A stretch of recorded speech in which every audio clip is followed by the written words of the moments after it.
আজকের গিমা শাকের একটি মজাদার রেসিপি বানাবো। এটা খেতে আপনাদের খুবই ভালো লাগবে। রেসিপিটি বানানোর জন্য আমি এখানে গিমা পাতাগুলো বেছে নিচ্ছি। ফুল ও ডাঁটাগুলো কেটে বাদ দিয়ে দিচ্ছি, কারণ ফুল ও ডাঁটাগুলো তরকারিতে দিলে তরকারিটি খুবই তেতো হয়ে যাবে। এই পাতাগুলো বেছে নিয়েছি। আমি এখানে গিমা পাতাগুলো বেছে নিয়েছি।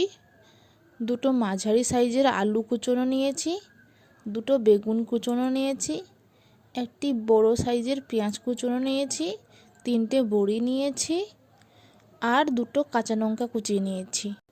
কড়াটা হালকা গরম হয়ে গেলে এখানে আমি কিছুটা পরিমাণ তেল দেব। এবার তেলটা হালকা গরম হয়ে গেলে এবার আমি কুচিয়ে রাখা লঙ্কাগুলো দিয়ে দেব। এখানে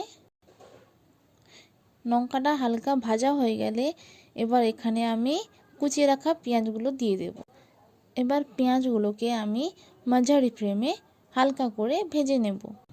পেঁয়াজগুলো হালকা ভাজা হয়ে গেলে এবার এখানে আমি 1 চামচ আর হাফ চামচ হলুদ গুঁড়ো দিয়ে দেব।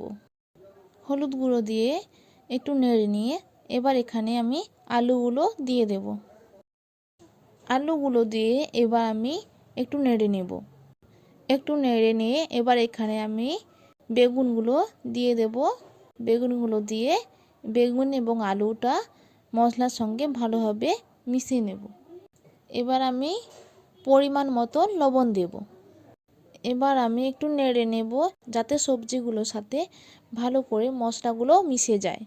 এবার আমি কিছু সময়ের জন্য ঢাকনা লাগিয়ে দেব। ঢাকনা খুলে একটু নেড়ে নেব। একটি মাছের মাথা আর 3টে বড়ি ভেজে রেখেছিলাম, এবার আমি সেগুলো দেব। এগুলোকে দিয়ে এবার আমি হালকা করে নেড়ে নেব।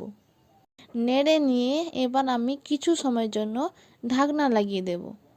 ঢাকনা খুলে আমি আবার একটু সময় নেড়ে নেব। নেড়ে নিয়ে এবার আমি এখানে গিমা পাতাগুলো দিয়ে দেব। দিয়ে একটু নেড়ে নেব।